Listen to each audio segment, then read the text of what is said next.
Hello, hello, hello, hello. Listen, man, this is episode 2. How y'all doing today, fellas? Good. Oh, y'all ain't gonna say nothing back? We're doing good. We're doing good. I mean, y'all been doing all the talking beforehand. We in church, Steve. We in church. We don't talk man, back. Listen, man. I'm so thankful to be here today, man. I've been waiting for this all week long to come in here and dialogue with these brilliant men once again.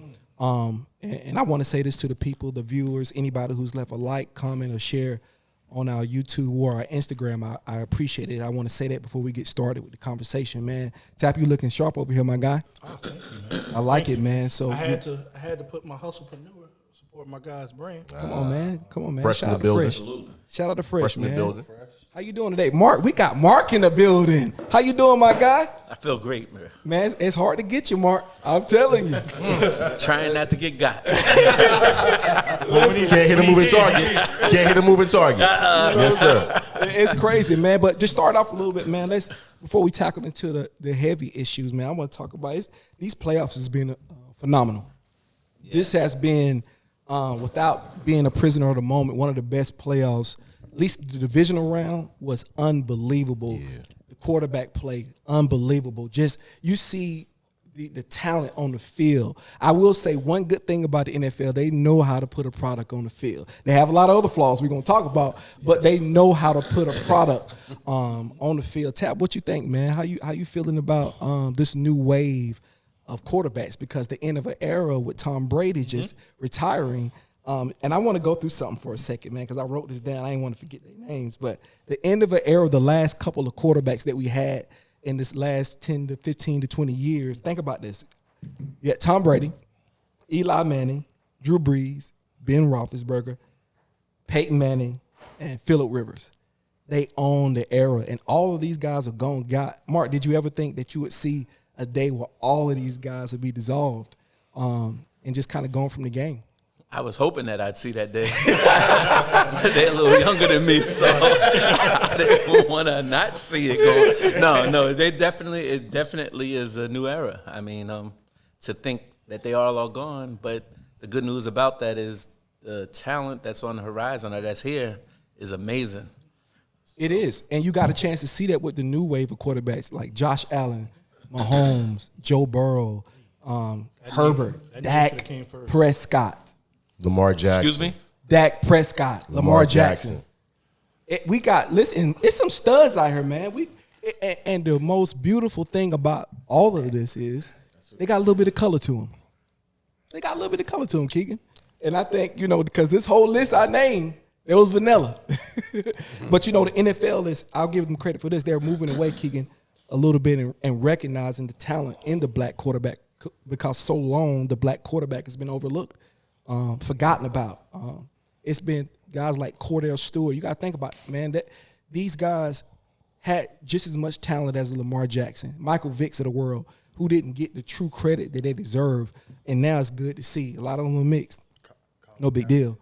But you're starting to see black quarterbacks dominate the NFL. And the NFL recognize that, and they starting to see that. Keegan, what you think about the new wave of quarterbacks coming in, my guy? I appreciate it, and I will tell you that before you have a guy like Lamar, you had a Randall Cunningham. Absolutely, Warren Moon. And you had Warren Moon before you had a Tom Brady. So you had talent in our skin well before this new wave came in. It was just ignored. Yep. It was ignored. We're gonna speak facts. Jay, who's your favorite black quarterback in the past? In the past? Yeah, in the past, I'd say 30 years. Who do you think? Let me ask you a better question. Who do you think didn't get a fair shot that you think could have been generational if all things were equal?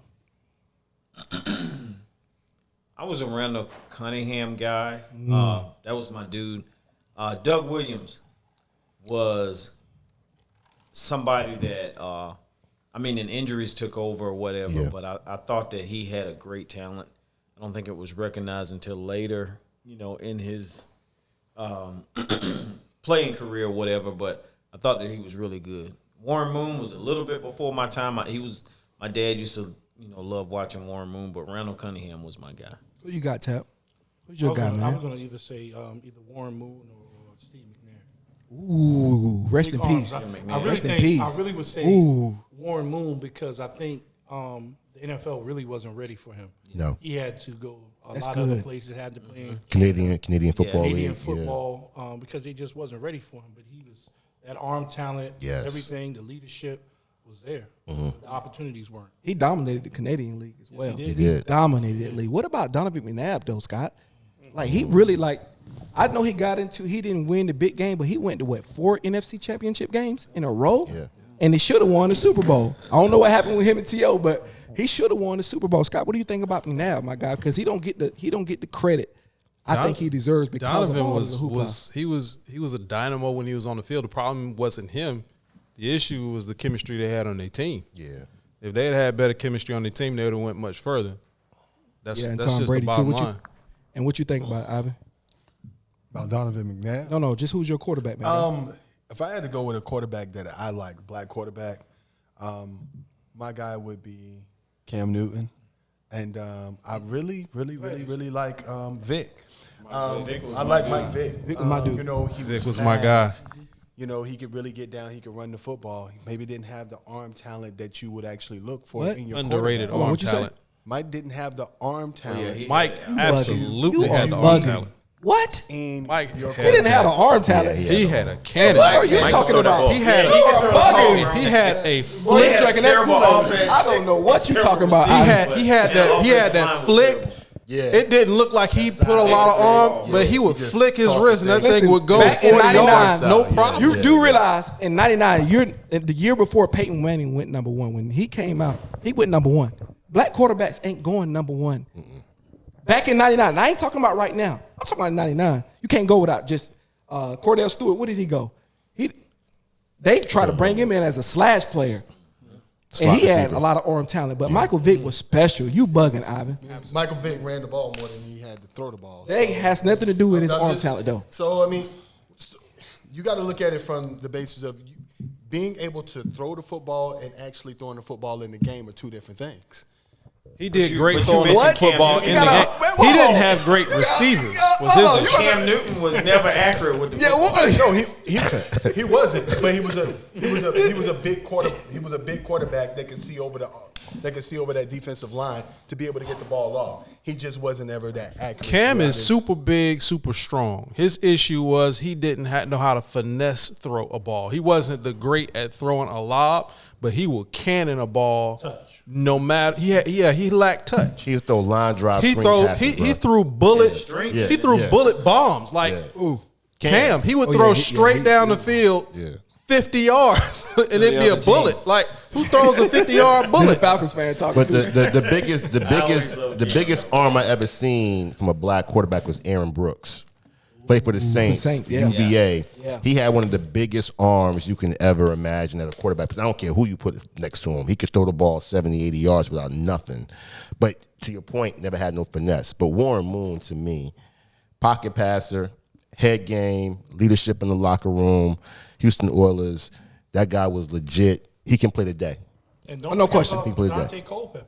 Yes. Absolutely. He was That a big 97, quarterback. He was that a big Randy Moss, quarterback. that Minnesota team. Yeah. And there was so many other black quarterbacks that didn't even make it past the Good job, threshold Tap. that we don't even know. They turned Seneca Wallace. Remember him at Iowa State? They turned him into something else. It was a lot of black quarterbacks that just didn't get the just due that they deserve. And the NFL is still doing that now, Jay. We got a situation right now we're going to get into. The black quarterbacks got shafted. There was a guy that actually played football here. He was a Leak. quarterback, Chris Leak. Played for I went to the Nike Independence. camp with Chris Leak. I've never heard of a quarterback winning on every level and not going to the pros. Because Tim Tebow came He in. won the NCAA championship that year before he didn't Yep. get drafted by the NFL. Exactly. They gave it to Tim Tebow, which Tim Tebow came in at the last second and pulled something out, but it was Chris Leak that actually led them to that point to where they actually had an opportunity And to win. I believe that was holding them back. If you look at that year that Chris Leak played at Florida, they wouldn't let. Listen, I went to the Nike camp with this guy, and I'm not. It's not even. He was a flex, Independence High, right? Sort of. Yeah. Yes. But I went to the Nike camp with this guy, Flex, and I watched him flex. throw the ball, and I never seen a quarterback. I'm talking about on NFL level spin the ball like he does with a tight spiral, the way he threw that ball. Yeah. But Still he to this did day. go to the pros though. He No, he did. He went got to play cut. for Yeah. Chicago. Yeah. What I'm saying is his draft stock He didn't significantly get drafted. dropped because the way the NFL was judging people was different. Like they looked at it like, okay, Tebow took his job or he's not that valuable. When in And this height. day and age, he would Yeah, be. well, I was going to ask, what was his height? What was In his this height? day and age, he Yeah, was yeah, playing. yeah. 6 foot. Six foot. He's 6'1", barely. But he could spin that ball. And he didn't get a fair shake, in my opinion. Some things went wrong with injuries, but Chris Leak was a hell of a talent. Because I tell you, Doug Flutie wasn't that tall either, but he got a chance. Absolutely. Now, Steve, I'm gonna tell you who I actually Ain't like, that tall. and they used to play for my Cowboys. I forgot about him, but he had some drug issues. Quincy Carter was a good I remember Quincy Carter. That was He Georgia, was a good right? quarterback. Georgia, yeah. But he got With caught Georgia. up. Yeah. He got caught up in some other stuff. But I thought that he was Dak Prescott before Dak Prescott. Quincy was nice, man. Dak Prescott was. Quincy went to the playoffs. Yeah, I remember that. Quincy went to the playoffs. He wasn't bad. He played the Panthers.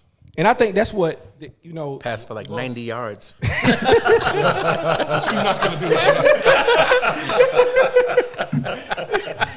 What's his QBR mark? QBR 50.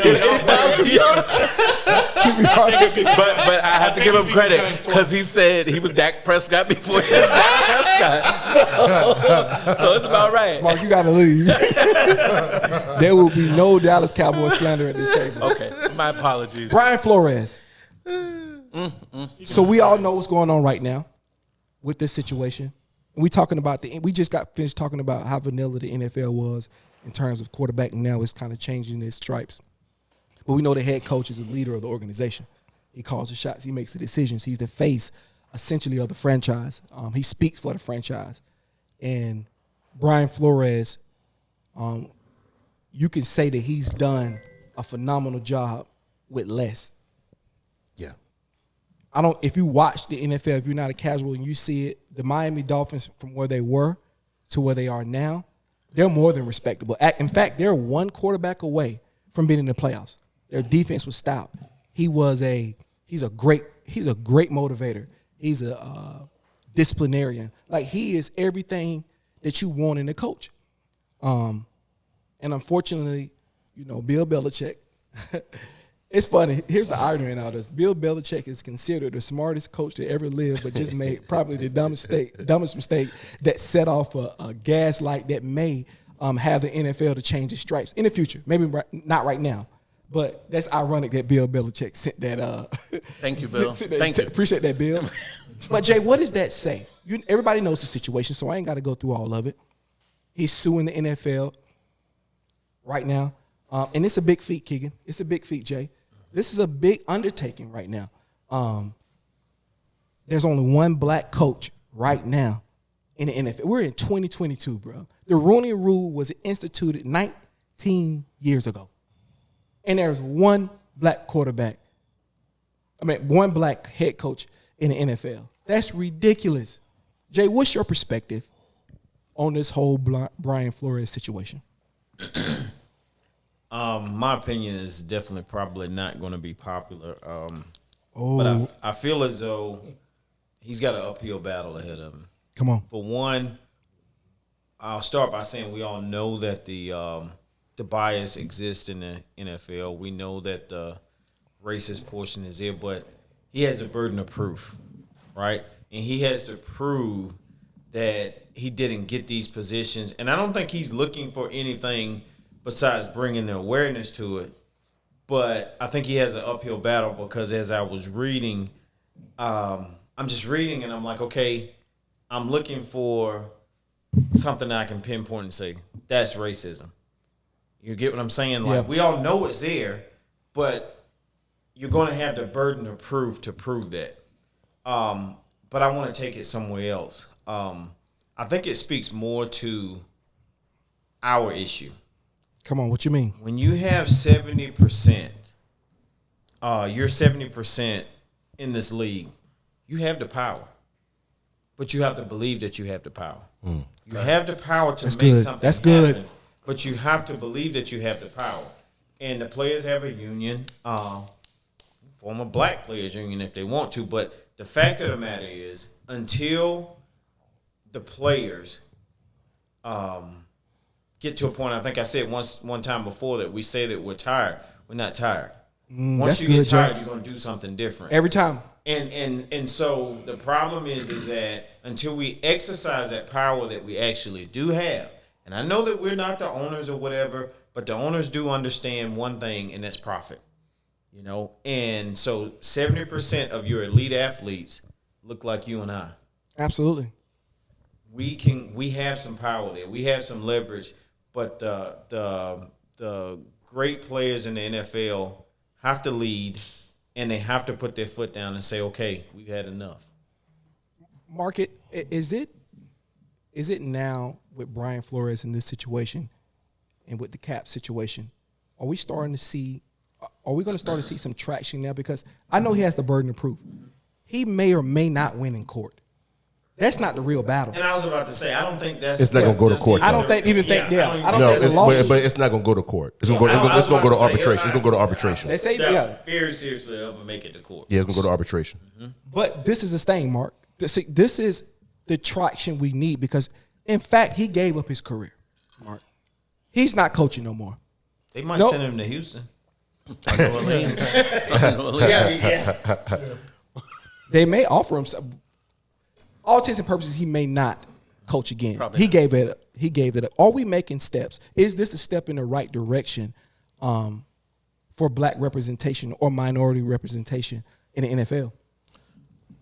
I think it's a very minor step, but it is a step. Yes.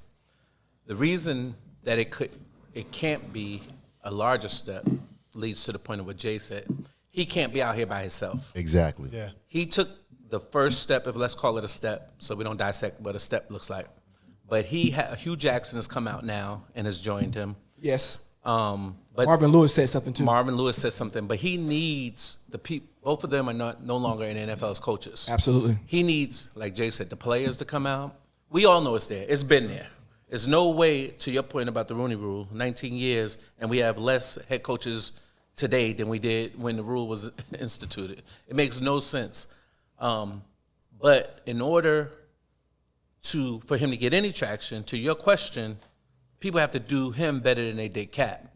We saw it when Cap went out there, but they left him out there by himself and didn't give no support. The same players, the same coaches, all of them that knew what Cap was saying was a fact did not support him, and they left him. It was easy to ostracize or pay him a little money and say, go away, do this, do this.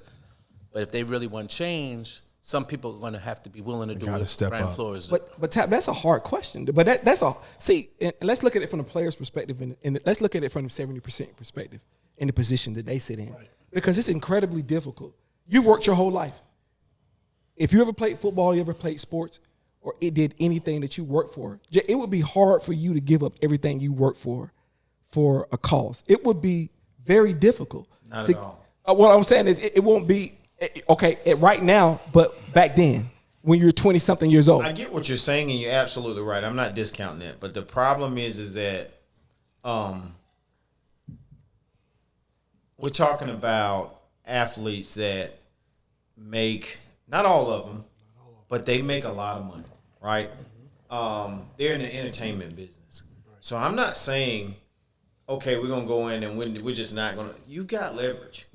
And it's not going to all change overnight, but you have to exercise the leverage that you have. And I don't think that the sacrifice will be as monumental as what you probably think, because you do have leverage. You know, you got the I agree with elite that. players I agree with in the that. NFL. I think if they do it, they'll be fine. I think the fear, the distance between them not doing it and doing it is the fear, and they don't know because they're unknown, Keegan. They don't know what's going to happen. You I think think from the other go ahead. side, from another perspective, from the player's perspective, a lot of these guys are first-time millionaires, right? They're getting their families out of bad situations. That's good, Tap. They're changing. They're creating generational wealth. That's good for their families, and it's easy from us because we don't have anything to lose to say that you guys should take a stand. You guys should not do this, or you guys should boycott, and y'all shouldn't play. But what about their families? What about them? Like, are we only looking at it from what you? Do people realize how much Kaepernick lost? to do that, what he did? There's a lot of people that won't even stand up at their own job That's what for I'm stuff saying, Scott. right Absolutely. now. Like, Absolutely. we work at, even anybody working in corporate America right now is less apt to stand up for something that they believe in, where it would cost them their job working and making $60,000 a year. But we're talking about a situation where I'm making millions of dollars, but I'm sitting in this position where I can judge another man on TV for what he won't do, even though I won't do it myself in my own job. That's good. So, I think but it's- when I will think it's a when will little that bit- change? When will that change? That's what I'm saying. I think Because it's a little bit bigger. if there's Come on, we 1,000 going of now. if there's 100 of you in the field and there's 4 people in the house, when are you going to decide that there's more people in the field that there are in the house? And that's what it is. And we got to stop making the excuses of sacrifice. If the top 10% is willing to make that sacrifice, who are marquee superstar players, those other guys, those practice players, those other guys that just fill the roles will stand up as well. But somebody's got to be willing to stand up. And Kaepernick was willing to stand up Yeah, and he look was. behind him and saw Absolutely. everybody sitting down. Right. We just can't keep doing that.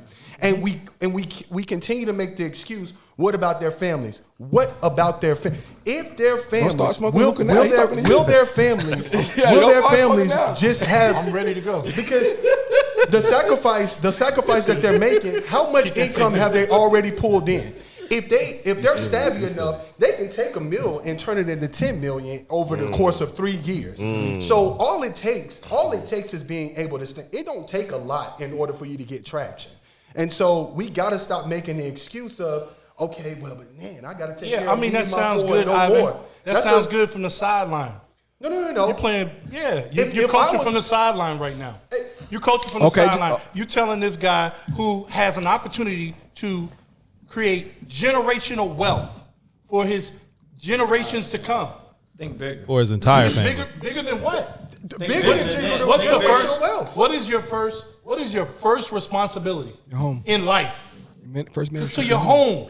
But Tap, okay. It's to your home. Your point is very valid, right? But what we're talking about is the greater good. Are you okay with just being here forever? Just because I want to protect what I got right here? What Or are you he's willing boiling to down think bigger to, what he's and saying want is to that elevate if you have a further? position of power, if you have a position of influence, Yes. that you should use your influence to better everyone around you. You Right. absolutely should. I 100,000% agree with that. If you have an opportunity to change the perspective and the lives of hundreds of thousands of people potentially, let alone just the people that's in your specific league, you should do it. It's worth doing. It absolutely is worth doing. Go ahead, Mark. The thing is, it's not a thing where people saw the mistake that Kaepernick made. I shouldn't say mistake because he didn't really make a mistake. But the only mistake I would say, if he was in a room with me, I would say you shouldn't have went out there by yourself. Because anybody knows when there's unity, there's power. So we don't want to put That's good, Mark. That's good, we Mark. don't want to put nobody's head on the chopping block like Cap did. Yeah. These guys got Twitter, they got text message. Let's do like LeBron and them. We're going together. They're not going to punish all of us at the same time. Exactly. If all of the players that's playing in this Pro Bowl Saturday meet in the hotel room and say we demanding a change, else we not getting on the field. Now you think they're going to cut 90% of the NFL salary? If they start pulling groups together, that's how they did it in the civil rights era. There's a difference. They didn't have cell phones. They didn't have text messages. They didn't have social media. They got together underground and met, come up with a strategy. We gonna lock arms. We gonna link, and nobody better not be the weak link. There's a little bit of a difference in the NFL and One the thing I would NBA. add. One thing I We're would potting add. now. We had this. We had a season of replacement players. All the players locked out. Okay. And they brought in replacement. And what did they do? See what? And what did they do? This is a capitalistic society. What did they do? What happened when we had replacement players? They end up negotiating with them. Better stop But that. That's what we looking for. But hold That's on. what we looking Hold for. on. The season went on. Did you watch Did it? you watch it? Absolutely. I didn't watch You didn't watch. You didn't watch no football. Why? So, Yeah, we were watching. but Tap, I didn't watch to that point, that season ratings dropped like 30, Absolutely, 35%. Right. But I would say this. If you stand together, there's no sacrifice. Absolutely. When you stand together, There's a big difference. when you stand too. together, they're not going to take you all day. There's a That's the thing, difference it's no between sacrifice what when you happened in the NBA and what happened in the NFL. You're looking at a situation where you got Colin Kaepernick, who's coming off the bench, versus someone like LeBron James, who's the headliner of the entire league. That's a completely different scenario in terms of leadership.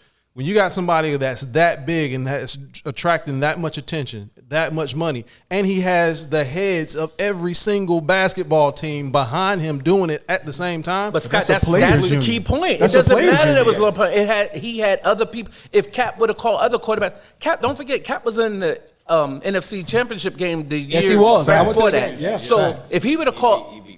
He beat, Oh, yeah. my bad. He beat the Falcons. And he beat the Panthers too. I remember going back. So if he would have called, Wow. listen, we started out talking about how many black quarterbacks get moved to wide receivers, slot machine. Bring them with you. Bring them with you to the press conference. We got a list of them. All of those situations, everybody come together, unify. They can't shut everybody down. To Tap's point, they tried it before.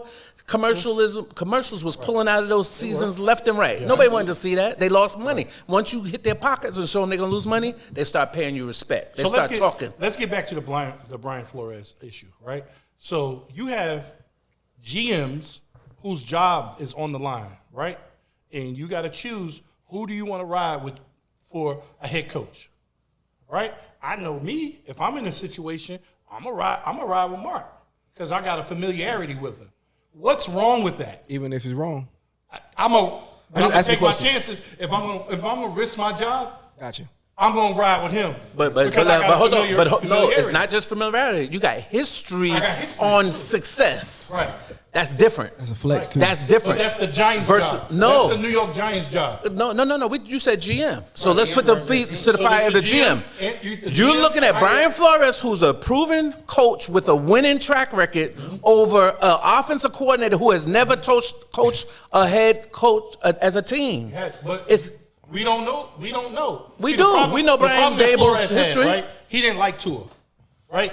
Tua was not his guy. As it's And the reported. owner As wanted- it's reported. And the owner wanted Tua. Right? He did. So the Giants have Daniel Jones. What if he went into that situation like, I ain't really sold on Daniel Jones. Now you got to think about the financial. No, let's stop there. Before Where you go they there. kick Daniel No, Jones before at? you go there. All of that. What difference would that make about Daniel Jones if Bill Belichick texted him 3 days before the interview and said Brian Dable had already been hired? Yeah, because I was riding. I gotta do the Rooney Rule. Basically, So I that- can't just say, Oh. okay, I can't just say Mark is coming with me. You just I gotta proved the go point. through the system. You just of proved the point. Interviewing either. That's the interviewing- point. You Isn't just that the proved point? That's the point so, right so, there. so what you just proven was how many black guys was interviewed with Brian Dable. Exactly. None. Exactly. That's the whole point that Flores is talking about. He's not talking about getting beat out by Dable. He's talking about having a fair shot at the job. Come on. He didn't have a fair There was no shot fair at the shot. job. There wasn't no fair shot. Yeah. We all agree with that. That's the problem. Yeah. So if you don't But come, do you if you don't understand come, what- no, but check this out. Like you said, you're familiar with me. You're familiar with all of Right. us. So if you don't come out of that clique, then Nepotism. your opportunity Bingo. is close to zero. That's good, Mark. That's And good. how- That's the how that clip problem. look? But How Mark, that clip one look? thing you said is that he had success in Buffalo with the coordinator. No, He had success. he wasn't the head coach. Yeah, but he had success. The coordinator was successful. Offensive coordinator And Buffalo's doesn't run the team. offense was Joe crazy. Judge, who coached the Giants, had success under Bill Belichick. Special team But coach. let's put that in context. But that's why he got the Let's put job. that in context. He has success with one of the best quarterbacks in the league right now. Some One of the great best. weapons. One Right. of the best. What Brian Flores did in Miami with less, Absolutely. with I'm an not- owner, you're right. with an I'm owner not- who's trying to put pressure on you to lose games, Right. it's not even comparable. It's not because he had them in a playoff position. Yes, he did. 3/4 way through the season. One more game and they in the did. playoffs. Yeah. So he did a lot more with less than anybody did in the league. So, but I think the real issue is he didn't have a fair shot at the job. That was his argument, and that's why the straw came with that, because when he got the text from Bill Belichick, it showed him that I was never in the running, and before me, did Byron Leftwich interview? Did Eric Bieniemy interview? Did any other black people interview? Leslie Frazier? No, Leslie Frazier. No, it was just the white So guys do we know who's already in exactly? their circle. Do we know the teams that he went to interview for? Who? I Flores? think he did Denver. He right? did. He did Denver, the Vikings, So the let's Giants. stop right there on Mhm. Denver. Let's stop on Denver first. No, he didn't right? do Denver this year. That was 2019 that he So did he didn't- Denver. okay. He did So the Denver won. Vikings, the Vikings. Giants. There was one more team he interviewed. I think he did Texans. Houston. Yeah, Houston. Listen, But can we talk about that a little bit further? 'Cause I think the bigger picture is, I don't want to get caught up in just Brian Flores. We got to look at the bigger picture. The league started in 1920. Come on. They had their first black head coach in 1989. It's Art Shell. That's a problem. That's a huge That's problem. a problem. Since the Rooney Rule in 2003, you had 127 coaches. Only 27 have been black. 20%. White guys get a 3.5-year duration. Black guys get a 2.5-year duration. So garbage teams. More black guys have been fired after having a winning season than white guys. So the stats are there to suggest that there's a problem in the league. What Bill Belichick did was show Brian Flores, yo, you really ain't here. We just pick you when we want to. That's the smoking gun right there, to Jay's point. That's the proof you have. You have the stats, and you actually have the text that shows you what they've been doing since the beginning of time. So to me, and my point, to Mark's point, and to Jay's point, if we all stand up, there is no sacrifice. Right. If we all stand up, they will move.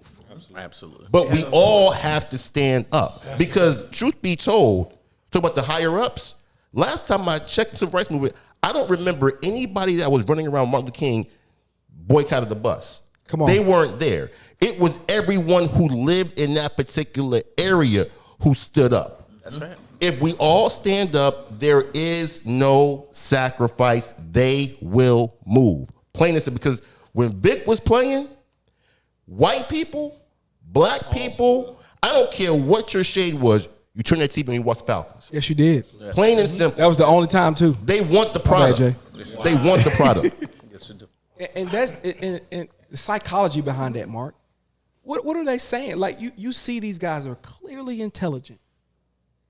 What is it about us in this game that makes them shy away from us? Because I know we got to do this, but what is the psychology behind that? Because it's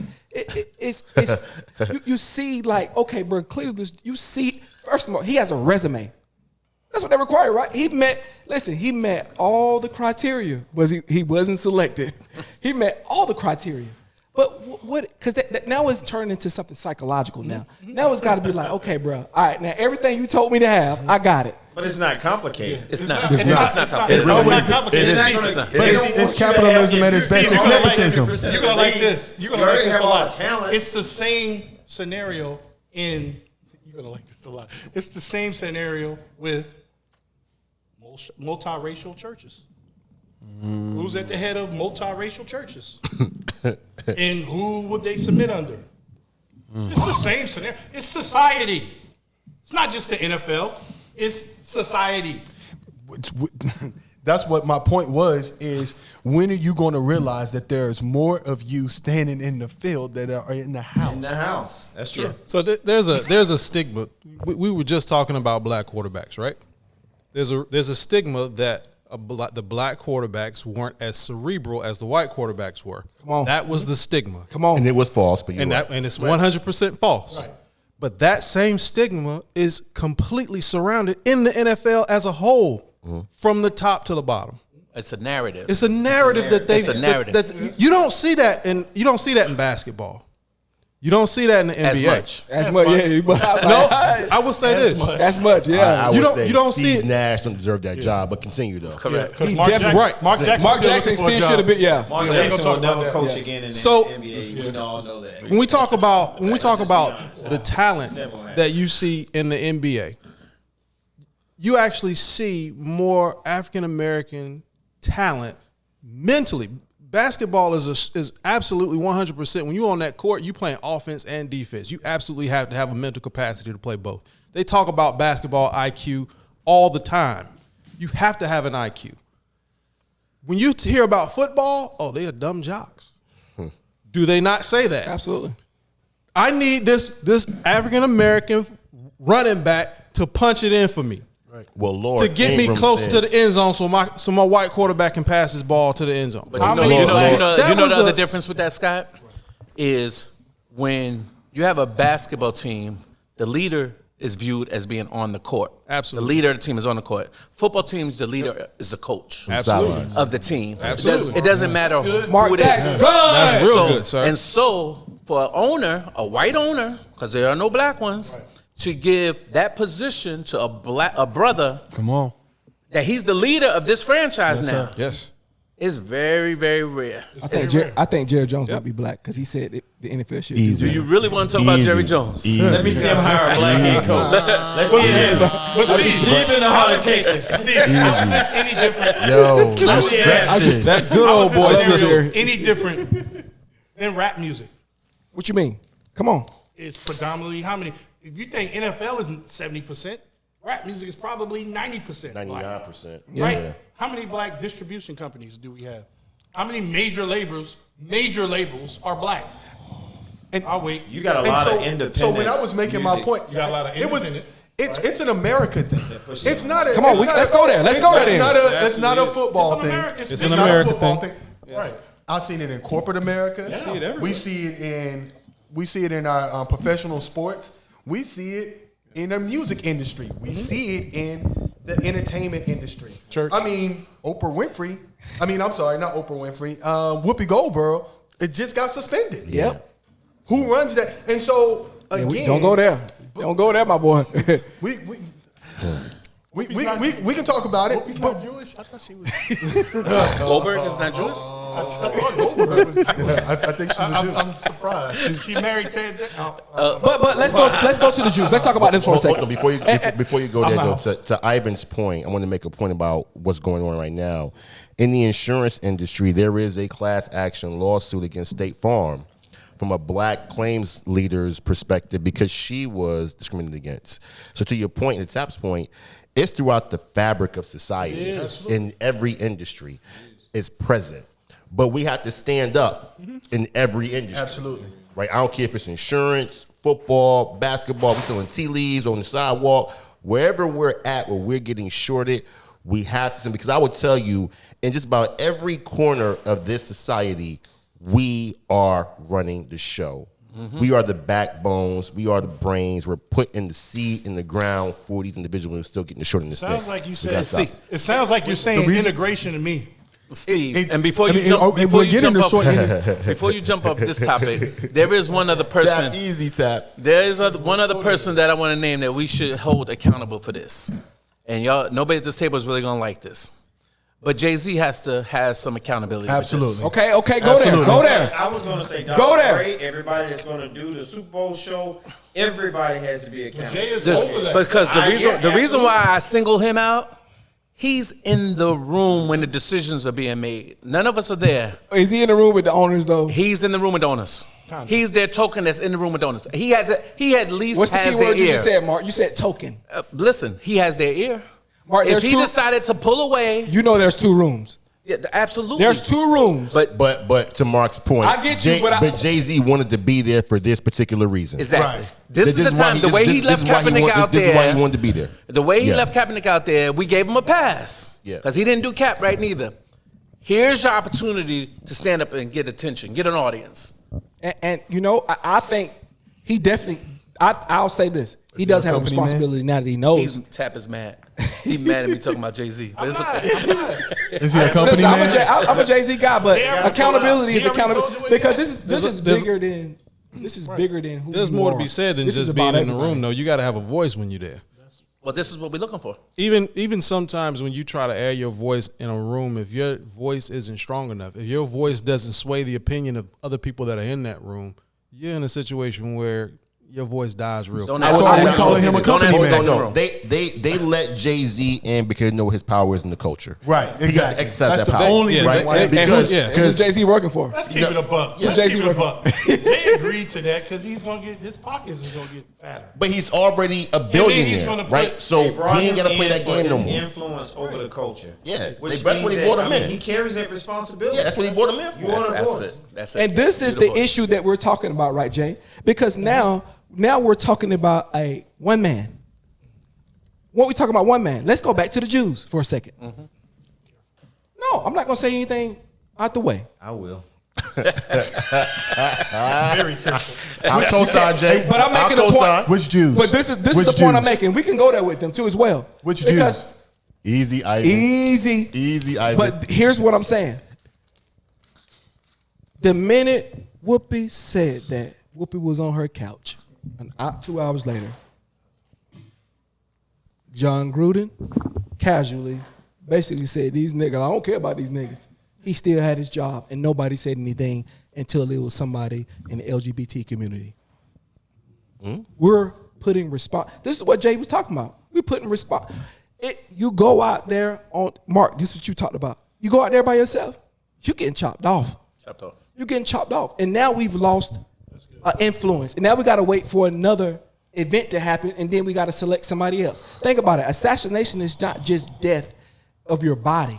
Think about that. They assassinated. You see, they got rid of Martin and Malcolm, but how many leaders has had to try to pop up in scandals? We damn near we wouldn't even trust Al Sharpton. Al Sharpton have been around doing work. Call him what you want to call him, but Al Sharpton has been around for a long time. Yeah, Jesse Jackson has been around for a long time, but they got crucified in the media. But now, they did they earned help that, them? Steve. They earned that. Did they help themselves? No, earned they that. didn't. They didn't help themselves. But they were still out there. They were there before we got here. And you got to give credit to that. What I'm saying is that when you have togetherness, you don't have to worry about that. See, there's a pattern. You don't have to worry about anything. Yeah. All from the beginning of time, what they're going to do, anytime someone rises or start to create a certain, demand a certain amount of respect in a community or whatever, they single a man out. So what they do, let's just take Jesse Jackson. Now, has he done some questionable stuff? Absolutely. No question. Absolutely. Has he done some absolutely great stuff? Right? Yes. Yes. So you take somebody with a different skin color, right? And they have done 10 times what he's done, but they're still held to this esteem. But our white supremacy makes us take our leaders and throw them away. So what they do, Detroit Red, they isolate them. Come on. That's good. They destroy them. Come on. And you know who they take us and they make us Because we do it. Because we was the do one it. that They came. don't have to do it. They take them. They blow it. The whole thing. I'm not a political guy. Y'all know how I feel about Democrats and all that. But You lucky D ain't here. the thing that they That's what did you with, lucky. Why you ain't the say thing that they Republicans did with- too? Why you don't feel that way about Democrats and Republicans? Really? Another party. It's another party. This podcast took a turn. I don't like any political party, Republicans included. I don't like any of them. Well, you hate the Democrats, Oh, don't you? real. You gotta be Republican, Jay. That's like the third time you didn't say it. Like he said, I know what you are. I know what you are. I hate our relationship with Democrats. And you don't hate our relationship with Republicans? We don't have one. We don't have one. My point is, Negro? the thing that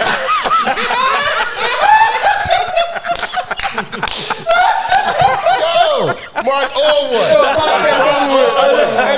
my God. I'm just asking for my brother that's not You know here. what that means. That is deep when you need it. Oh my Asking for God. my brother that's not here. Go ahead, Jay.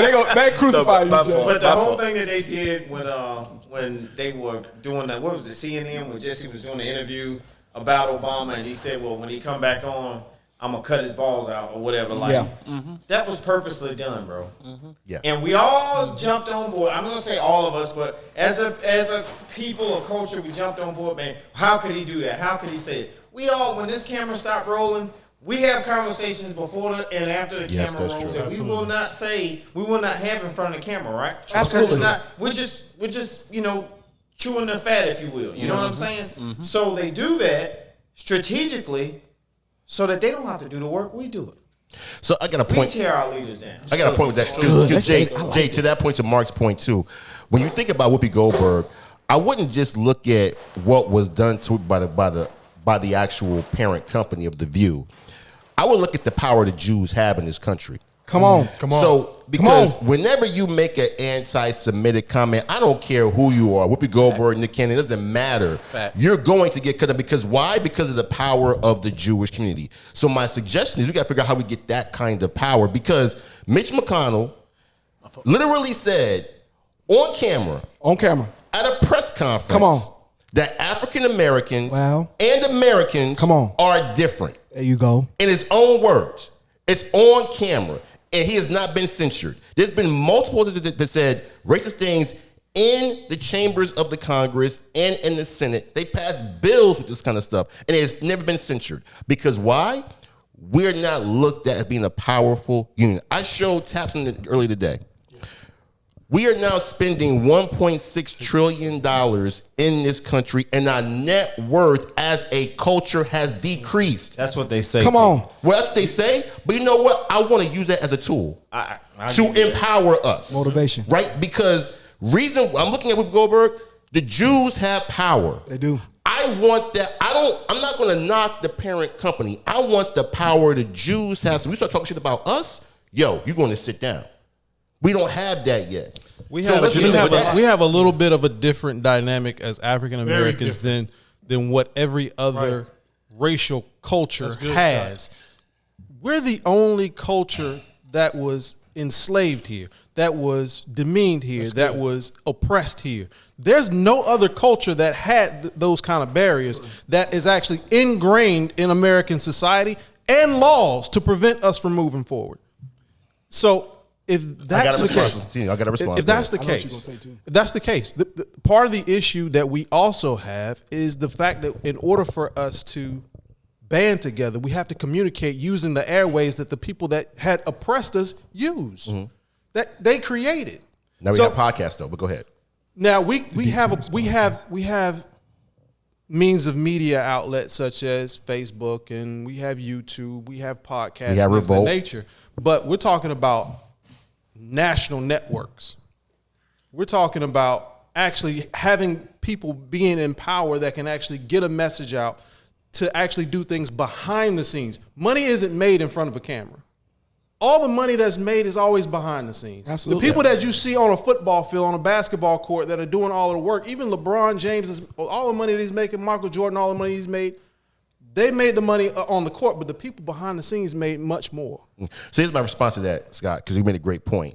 What I would suggest to us is look at the fact that all those cultures you talk about, what they do, what Jews do is they leverage the Holocaust. You know what Asians do? They leverage Hiroshima. You know what Mexicans do? They leverage immigration. You know what LGBTQ do? They leverage discrimination against them.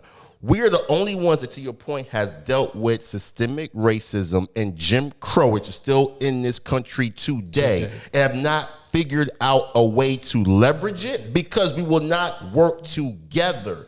Every other culture walks out in front of a camera or on email and says the same thing over and over and over, and they use their dollars to leverage the market. We are the only ones that don't do it. So my point is, look at those other cultures, mimic what they're doing because the playbook works.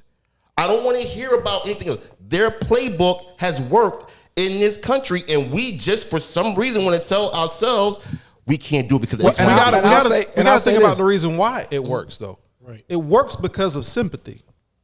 It works, but if you don't have a level of America has no sympathy for slavery.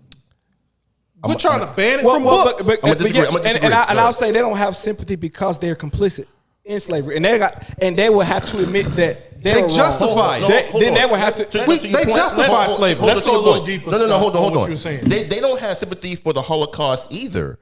But why do they actually represent it? Because they know that if we tick off this community, they're going to pull their dollars out. If we piss off Asians, they're going to pull their dollars out. They understand that now. They understand that we, though, will continue to buy X, Y, and Z. That's what they know. Because what D talk about. Go ahead, Tab. Go ahead, Tab. But Keegan, it's even bigger than that. Like, you stopping it, like that community will just band together and will go against the American government, right? Every one of those communities that you named outside of African Americans has a homeland. They do. And their homeland will act on when you mistreating their people in this country. Absolutely. We don't have that. We don't. This is our. Which is This why is our Keegan said country. mimic. That's why. Which is why Thank you. Keegan talked about mimicking what they do. Because I would tell you, I have a homeland. You know what it is? My forefathers built this shit. Yeah. This is our land. My forefathers and my foremothers built this shit. They did. So until we think about it from that, we got equity in the ground. Every capital in this country, in this capital city, was built from granite mined by slaves. We built it. So do we act like we owners? If you only act like an employee, you can never think like an owner. Plain and simple. Jay, hold on. I Jay totally and understand with the fact that you're saying that African Americans built this country right here. You know why? You know, I tease. You know why that Asian hate bill got passed so quick? Because there were going to be repercussions outside of the U.S. for that. You know why Jews are able to move how they're able to move? Because they have a homeland. They have a actually community. don't. They don't have one. They don't. I don't even think that's the reason why they moved that way. Let's look at why. I got a question for you too, Mark. Okay, But go ahead. The net of why Whoopi Goldberg got suspended, got sent home for 2 weeks. Who owns ABC? Disney. Who's the president of Disney? Dick Volk. He's a Jew. He's a Jew. All the media aware. When you own things, you call the shots. There you go. And if you don't own it, you follow the rules. You fall in line. You don't say nothing about the black head coach that didn't get the job but was way better qualified. You don't say nothing about the GM that didn't get the job that was way better. You fall in line. Until we start owning it, guess what? At this man's job, he do what he want to do. Hire who he want, give him marching orders. Until we own stuff, we're going to be falling in line. Mark and Jay, I want to, both of y'all can answer. See, we talking about this stuff, but what is the strategic way to be together? Like we talk about being together and doing it together. What is that? How do we do that? Because we got to get our story straight. What agenda do we have? He talked about what are we? You talked about the Holocaust. You talked about Hiroshima. You talked about all of these different things that they can lean back on. Yeah, it's slavery, but we know that white folks ain't gonna move on slavery because you know why? Because we ain't got our stories. Because Jay think one thing about history. You think one thing about history. You think one thing about history. Then the history of the church, the history of this, and the history of that. Everybody disagreed in our community, and we stand on those principles. We don't stand collectively with one agenda. We don't stand collectively in the media airways and say we standing for this. This is what y'all did. Because we argue back and forth and debate back and forth who's right about a terrible history. So I want to know how do we be together? Like how do we be? I know the why. I know the emotion behind it, Mark and Jay, but how do we take those steps forward? What does together look like? Okay. The fact that we have differences of views is actually a beautiful thing. Good. That's good. Just because we have difference of views don't mean we cannot unite on common things that we know is what we're supposed to do. But we struggle with that, correct? We struggle with it if we're talking about 100%. As a collective. Yeah. We do struggle with that. There's no doubt about it. We all know it. We have to be better with verbalizing what it is that we want. Like if we sat around this table and there's 7 of us around, and if we talk about reparations, probably 5 of us would agree, but the other 2 probably would be like, I don't think, we've heard people in the shop say, we don't think they should pay people reparations because 30% of our people are going to blow the money. And we've sat there and said, who cares what they do with the money? That's their money. The fact of the matter is, if you want to ask me where that's a great starting point. Reparations is a great starting point. I said that last week. Reparations. That's a great, but it's not going to happen. Jay too, by the way. Go ahead. But Mark. it's not going to happen. So what I say is we have to do it in small groups. You know that I haven't changed my message. Absolutely. We have to do it in groups of 3, 4, 10, 20, 50, and just let it begin organic growth. That we are making change slowly but surely. That's the only way I see doing it. Go ahead, Jay. It's pretty much exactly what I was going to say, but I think that the number one thing is we got to speak to our victimhood. Come on, Jay. We have a huge problem in our community. Every time we start to talk about advancement, somebody pulls slavery out of their ass. And I'm not trying to be funny, but it happened, right? It happened. We've learned from it. We've grown from it. I said on the last podcast that, by God, we're here. Absolutely. We're here. We're competing. You get what I'm saying? Like, and I believe that once we get outside of that mindset that we have to believe. Nothing. I'm a believer in the idea that nothing happens unless you believe it. Come on, Jay. So we have to believe that we can do it. And I think that Talented 10 Group, we believe. Come on. Absolutely. The Talented 10 Group. We believe. And we're making steps in that direction as friends. Hey, tell people what is the Talented 10 Group so people can know what it is. It's our investment group. It's what we do. We walk we walk exactly the way we talk. When I need professional guidance, I reach out to these brothers. Come on. Spiritual guidance, they lack it, but I reach out to these brothers. Outstanding. Flawless victory, by the way. Notice, I just want to clarify for camera. He looked at Tap when he said that. That was like a Mortal Kombat fatality. If Mr. K, that column I was in, you would be cooked right now. But we all we all You'll be cooked. I think that we all have to buy into. Like I was telling Tap today, I need to talk to D because I need a favor from D. I can call my brother. Come on. And I can talk to my brother, and he's going to extend a hand because we believe.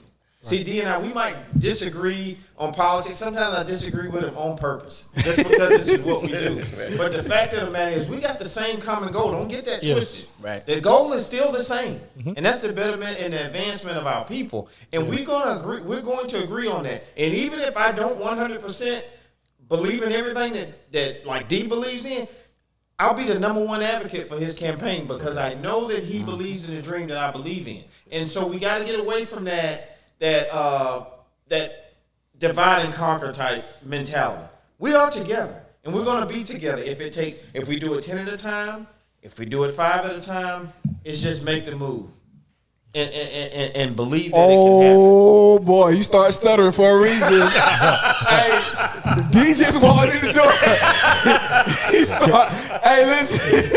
He felt his ears burning. Yeah, I was like, why Jay stuttering like that?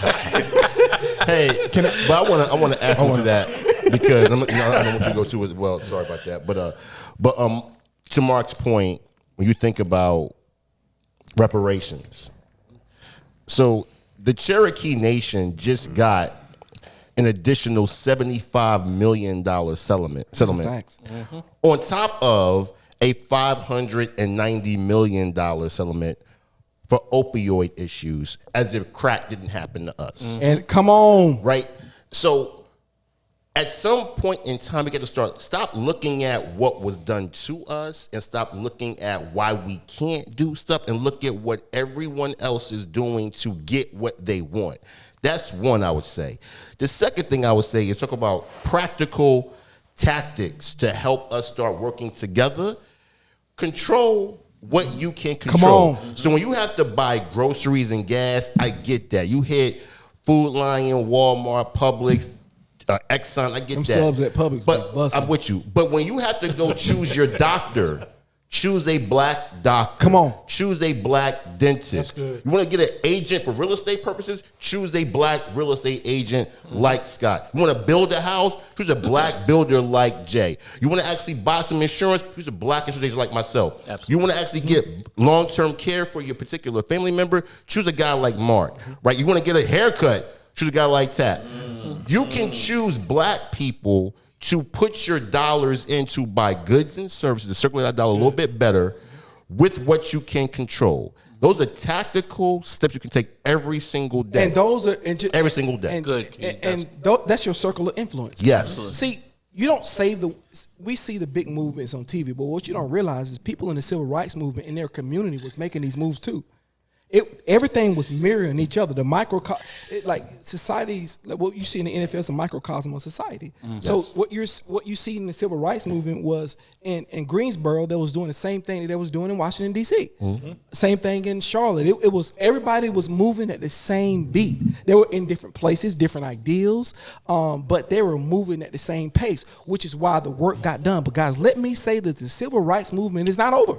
No, it's not. It's still So moving. we confused. It's still We got moving. stagnated in individualism. Yeah.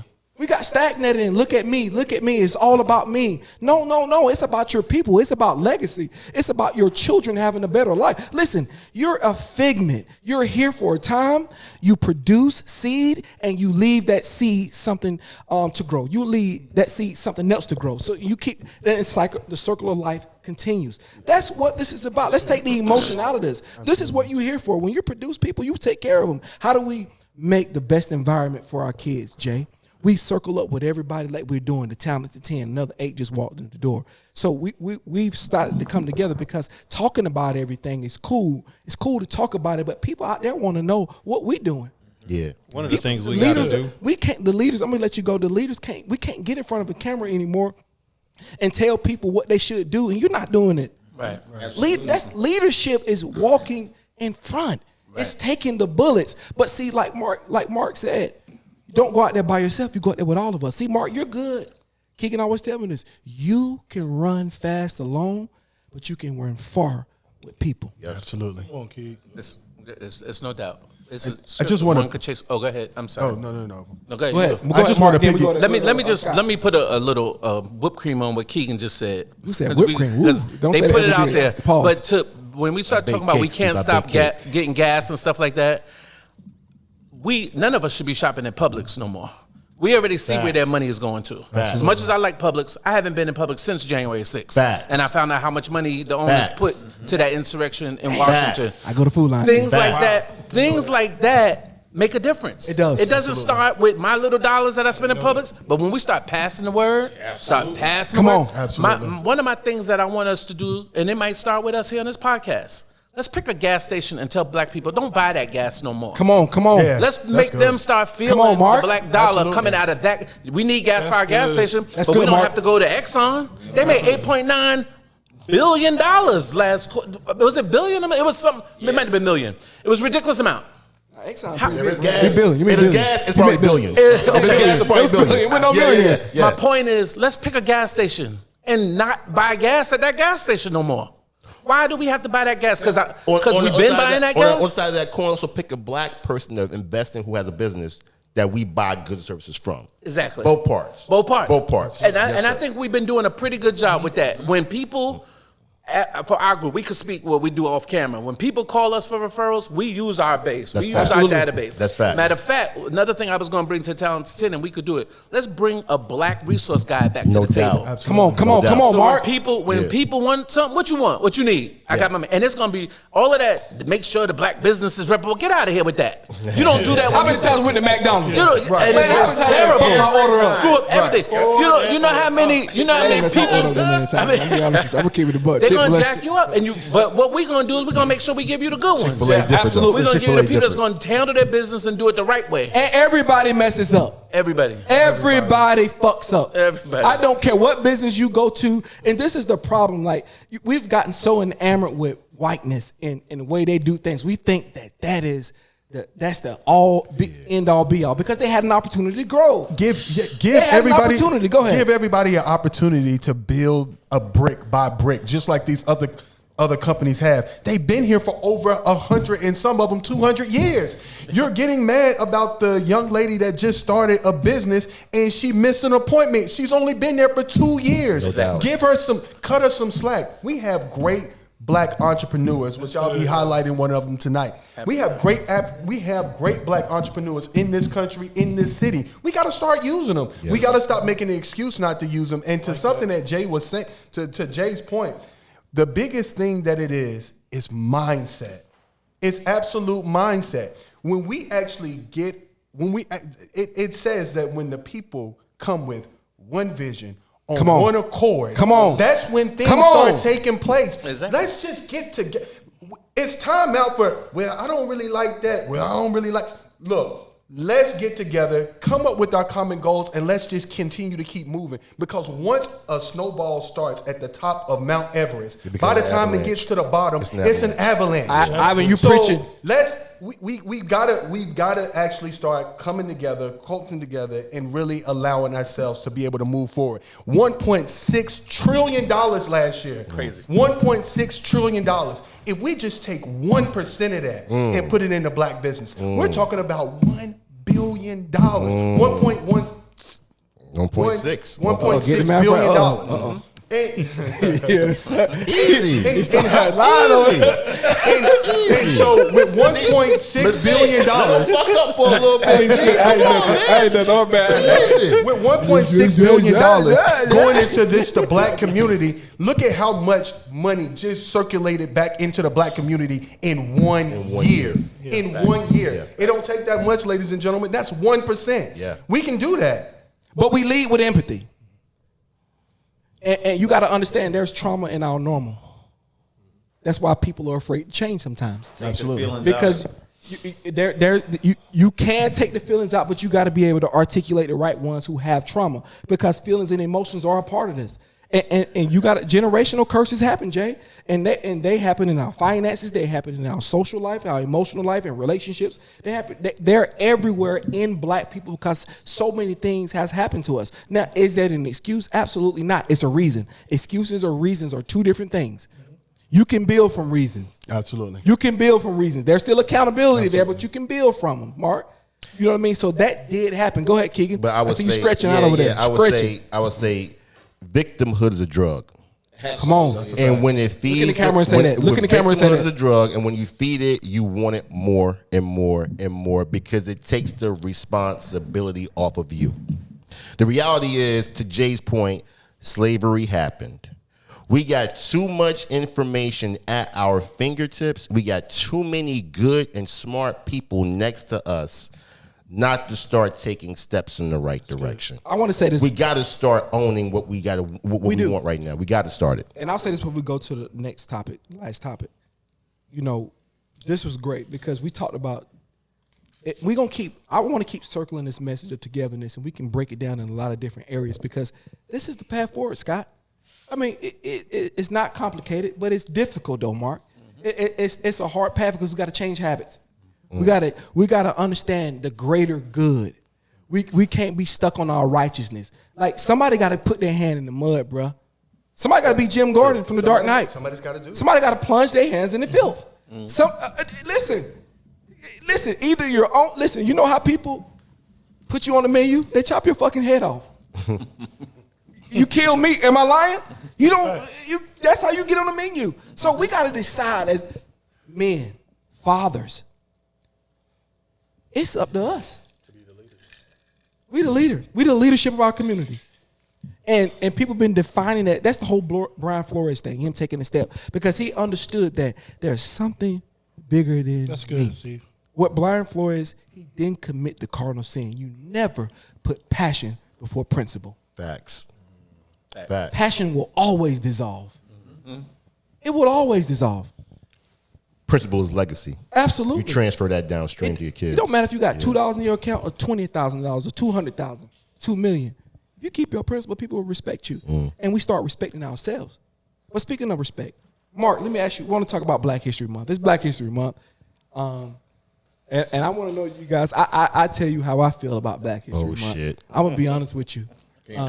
This is not going to be a good conversation. It's going down the wrong street already. But keep going. Let's go. Let's see where this goes. Let's see if we get. Let's see if we get hit a cul-de-sac. I'm gonna go ahead and just pass it to Jay. Straight up alley. I'm gonna let you know that right now. I know Jay. Dark alley. When Jay started looking at me a certain way, listen. If D looking at him too, so I don't know if he want to talk. D right in camera shot view too. But let me ask you: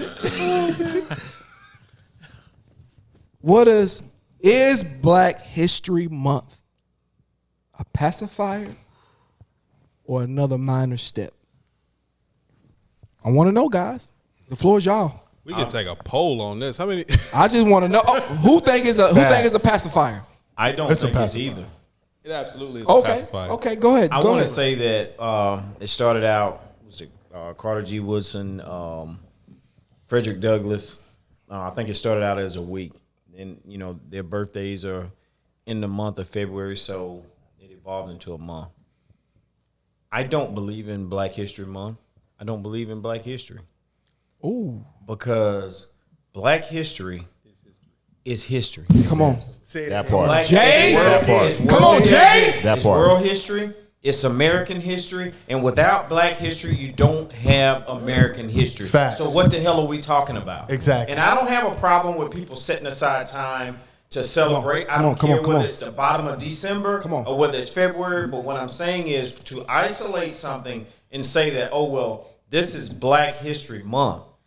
It tells me that you will not recognize the fact that our history is American history in your history books, but you'll set aside a few days out of the year and say, oh, well, y'all take this and y'all celebrate. You don't get a chance to tell me when I can celebrate my history. I don't have a problem with the celebration of history in the month of February, but the problem is the idea that there's a Black History Month. No, there's no such thing as Black history is American history. Absolutely. It's world history and all of the above. So let me go in with because I heard Scott and Ivan, they kind of agree with Jay. I didn't hear what Keegan said. I didn't hear what Tap said. But while everything Jay said from beginning to end was actual and factual, I appreciate the fact that we have a month to accentuate the advances that we have done as a people. For instance, That's good. For instance, we started out talking about Brian Flores, right? We start talking about how we are cut off on so many fronts as Black people.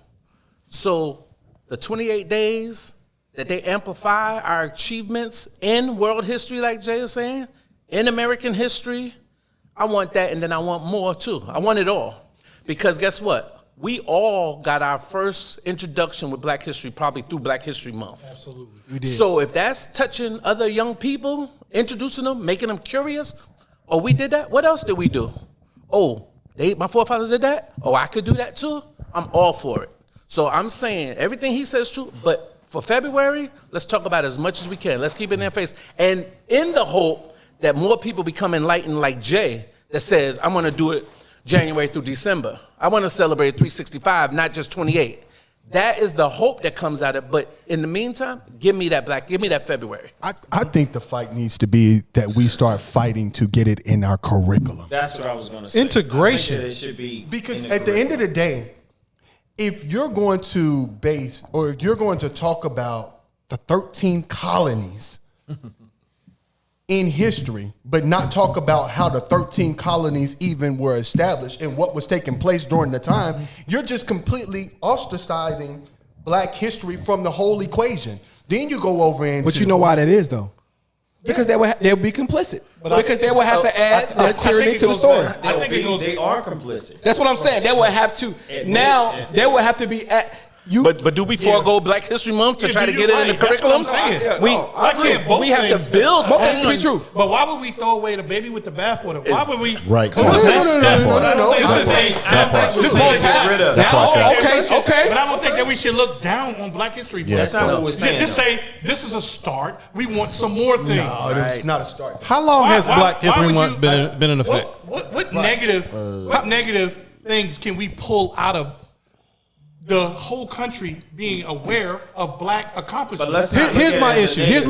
My issue isn't the fact that we have. Pacify us. I didn't say No, that. My I issue said that is- it's American history. I said that if you want to talk about Black history, right? How in the hell can you teach a child in the subject matter in high school curriculum, you have to take American history, and you leave me out of it, and then you tell me I got high school. You could take Black History. I'm not It is a telling you course. that you have to take. You don't take February. What I'm telling you is that to say that this is Black History Month. I just like Mark said, I want more. I want our history taught to the masses of the people all over this country and all over the world, right down with the history with everybody else. Here's my issue. We will take Black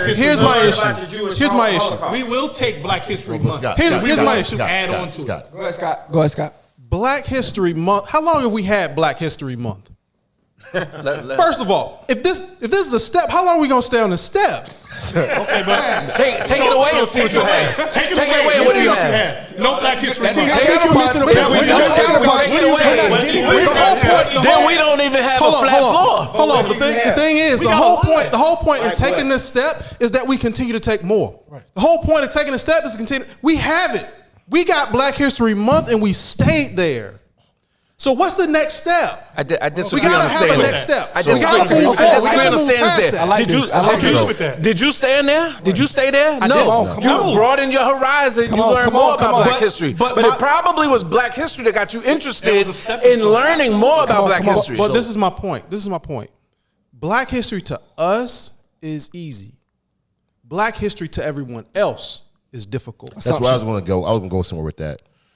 It's not about just teaching African Americans about Black history. It's about teaching Americans. It's about teaching us Black first. history. Because there's a lot of I can understand the things that we are taught in regular school does not look like us. It doesn't. So we have a time where we can talk to our So kids that's the problem, or our though. teachers. Hold on. Or our teachers can talk to our kids about Harriet Tubman. You could talk about Sojourner Truth. You could Madam C.J. Walker. Absolutely. Like so many kids didn't even know the basics. Like black so people many did kids- some. Hold on. That black people did some great things. Come on. But Right? Why they're- can't we start there and then we can keep going? Can I ask Who you a says question? that we're going to stop in February teaching our kids? Let me ask you a lot of question. My times issue our kids isn't come what we home to teach us. our kids, A lot though. of times our kids come home to us, right? And we've been teaching them certain things, but our kids say, well, you know what? I learned this right here.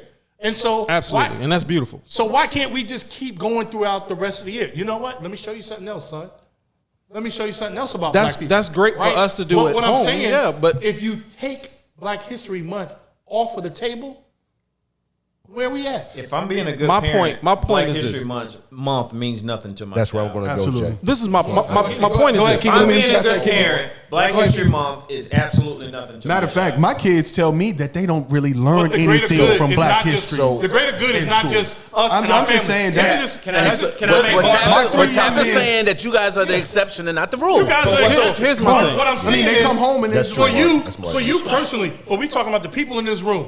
Yeah, we talk to our kids about Black history, right? What about the parents that don't? What about the African Americans? What about the parents that don't hear talk to about their it? That's the kids? point, okay? They don't That's talk to their my point. kids. Let That's me my make one point. They're not Why there, you they That's my working. point. Let me make one point. That's exactly what the hell I'm speaking to. The problem is that it should be taught day in and day out. That's what I'm It saying. should be. It's not about taking But away every from home is February. not like our It's home. not about your home. It is. Everybody, listen.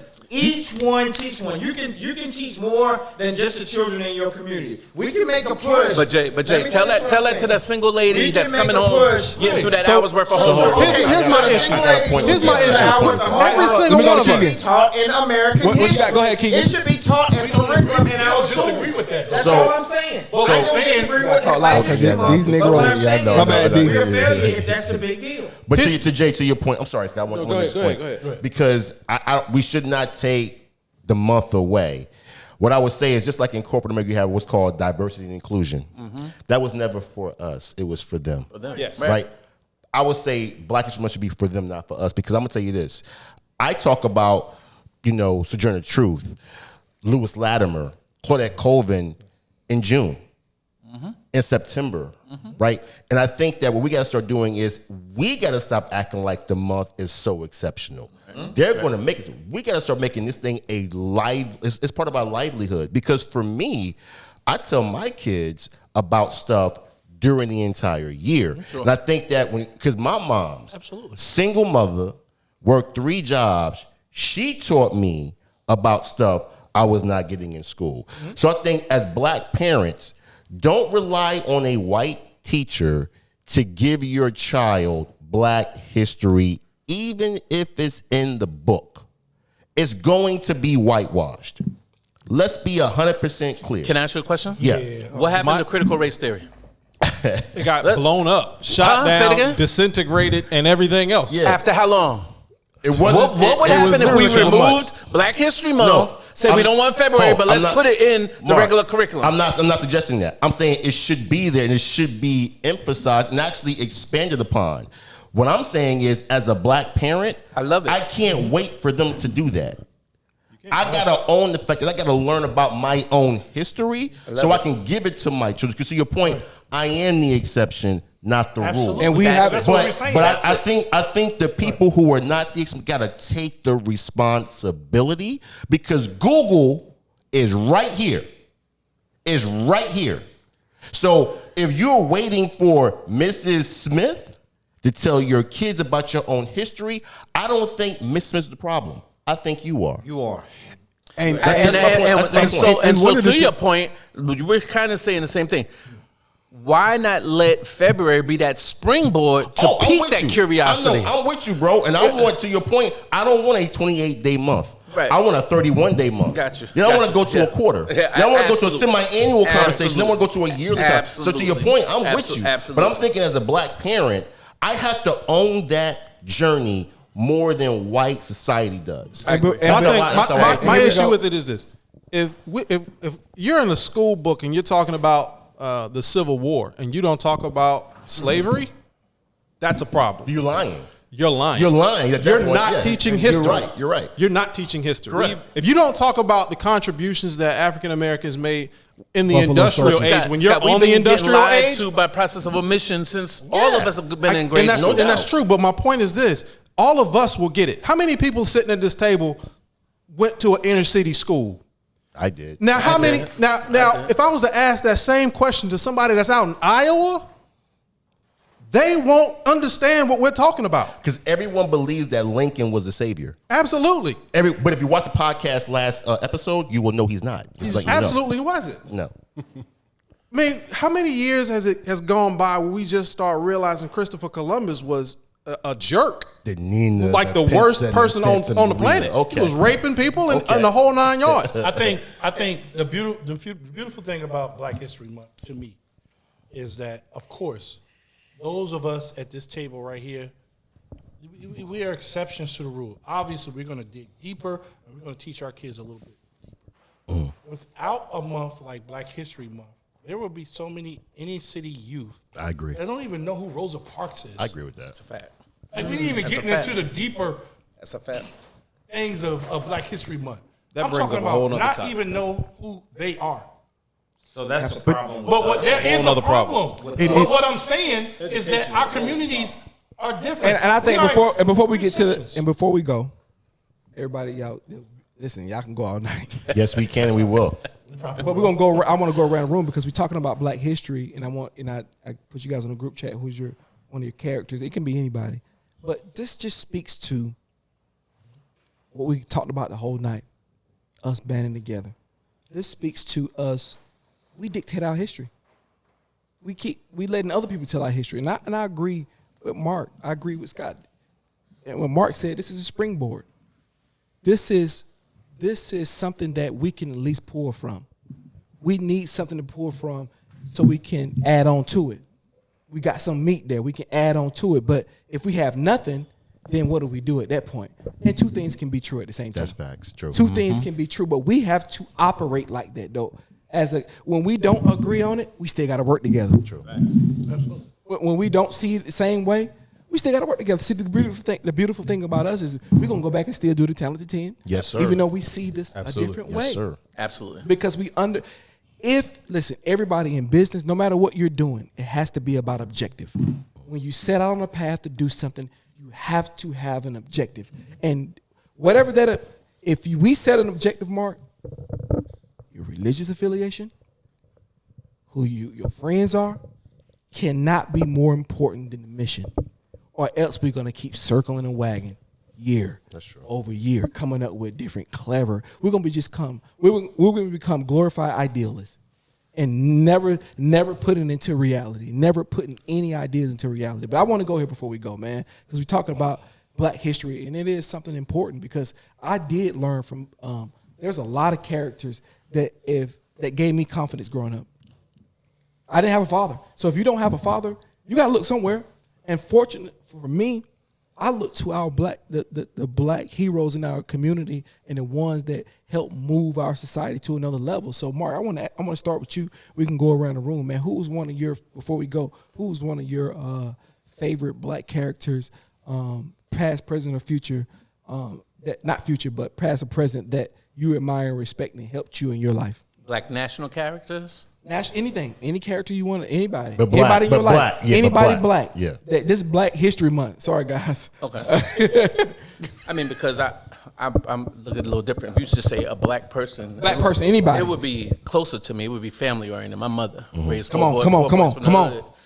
raised 4 boys from the hood, fighting and all of that, so, and brought us out to each one of us turning into something. But if I wanted to go commercial, it would clearly be MLK. And not because that's the name that it's a sweet spot with everybody. Come on. Not because he was perfect, not because he had super charisma. Think about where we are, 2022. We can't get people to unite. We can't get people to fight. We can't get people to take L's for the greater cause. We talk about Brian Flores. He is taking an L for the greater cause. Martin did that every day. Yeah. All day. He was away from his family. He got beat. He got hosed. He got everything. And guess what? Got back up the next day and did it again. He marched. He protested. He did it over and over again. And so the dedication to the cause, we talked about where do we go? How do we do? We want to talk about blueprint. He put it out there. It's just that this generation is not willing to make the sacrifices that were made at that time. So for me, it would have to be him. What you got, Jay? Shameless plug real quick. When we were talking about Black History Month. I think that if we're going to have a month called Black History Month, it should be a month of service and work and not just celebration. Come on. So my person would be A. Philip Randolph. And I'm not going to bail anybody out. Do your own research. And you'll figure out why I say that. Come on. Come on, Tap. I would probably have to echo Mark. With my mom, first and foremost. I just owe a lot to her. But probably in the grand scheme, I would probably look at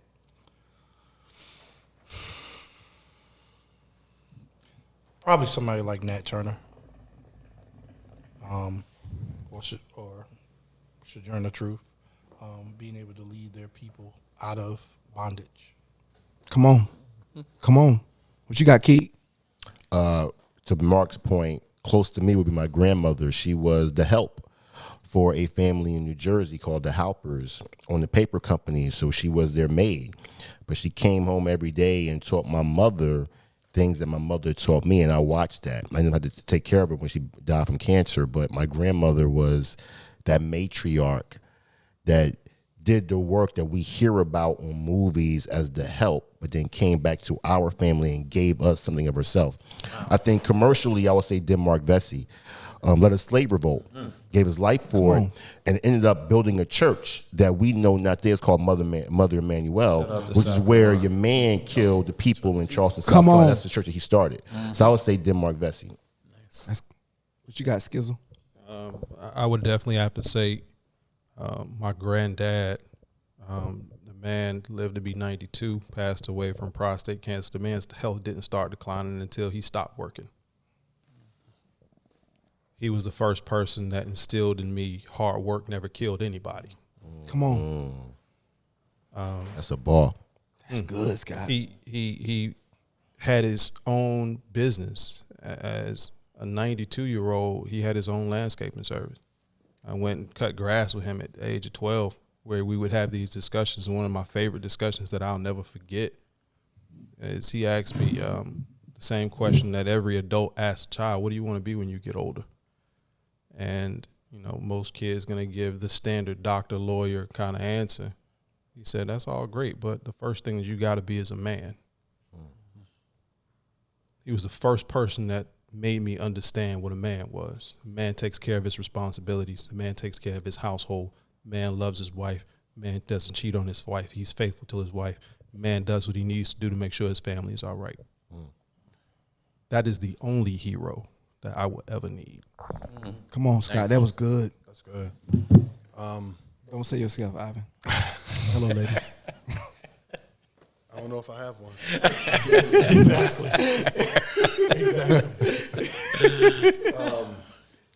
Man, it's easy for me. My mother, she was the most phenomenal woman that I've ever met before in my life.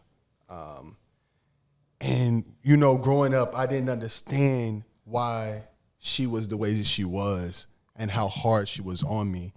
And when she, you know, you're getting in trouble, you got to put your head in the Botanica.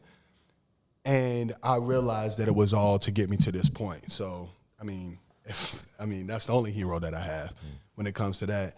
But if I'm thinking commercially, Paul Brescia. He was a Navy diver, first black Navy diver. And hearing and reading and understanding his story, he made me believe I could do absolutely anything. Fighting through all the odds that he had to come up against, and he was able to get through. He opened the door for a lot of black people in the Navy. For a lot of black men to Throughout be the able Navy. to do Yeah. something different in the military other than being a cook. And, if you know your history about the military, that was huge. Yep. So, yeah, that was that guy. Man, this was good. Stuff. This was good, man. We have to be the change we want to see. You know what I mean? We have to now, we're the leaders now, fellas. We talking like it really starting to become the talented 10 and all the things we're doing in the community, the stuff we're doing now. Like now we're the leadership now. We can talk about what didn't happen. We can talk about the mistakes that the Jesse Jacksons and the Al Sharptons made. But now we're in that seat now. Now the scrutiny's on us. Now we were sitting on the sideline at first, like Tap talking about. Now we in the game, Jay. Now this is no longer theory. This is no longer your hypothesis. You have to make it happen. You're going to see how hard it is. Do you know how hard it is to make change? Because talking about it is real cute. But Mark, you out there, you really out there in the business world. You know how it works. Tap, you know how, Jay, you know how it works. Keegan, you know how it works. You guys are out there. It's a grind every single day. And as long as we take the bull by the horn, I think we're going to be successful. For me, it is obviously my mother. 5 kids, and I heard a lot of people say mother at this table. Only one person said father. That's a discrepancy. We didn't get to talk about fathers today. We'll talk about it another time, but there's a discrepancy. You know what I mean? And we have to start being back the leaders of our home, and that's hard. That is extremely difficult to be a leader of a home because you go through so many different emotions as men that we don't get to talk about. We suffer in silence a lot. We don't get to say a lot. We get to provide. Providing is hard because you don't just provide from a money perspective. You emotionally, Mark, you got to be together. Thanks. And if nobody ever taught you how to be together, Jay, how you gonna be together? So we're the leaders now. And Jay, you may fall by the wayside, but all of us, we can work together. And we can win. But commercially for me, before we go, is Malcolm X. For me. And there's nothing else to say. For me, Malcolm X and Muhammad Ali. I know everything. I've read every book, anything you can look at with them. And the one thing I love about Malcolm X and Muhammad Ali before we go is they kept their integrity through chaos. They didn't compromise. They may have compromised in certain areas, but I know Malcolm X didn't compromise. He died for it. And guys, we got to be willing to die for this. This ain't no joke to me. I ain't playing. We ain't playing up here. It's people's lives on the line. I want to see my daughters live in a world to where they're respected. They don't have to go through this bullshit because we are on the board. Because if somebody called them a nigger or called them out their name, then get him out of there. Take it. He's out of there. You got to teach people how to respect you. That's a teaching process. Yeah, that's a fact. Niggas will keep walking up and punch you in the fucking face. If you don't hit them back, Jay, you know it. You got to fight back. And I think that's the model. We fight back. Man, listen, we appreciate everybody coming through, man. We had a great podcast. I appreciate all the men up here. Y'all please subscribe on YouTube. Please follow us on Instagram. We out. All right. That's when the music come on. Hey. That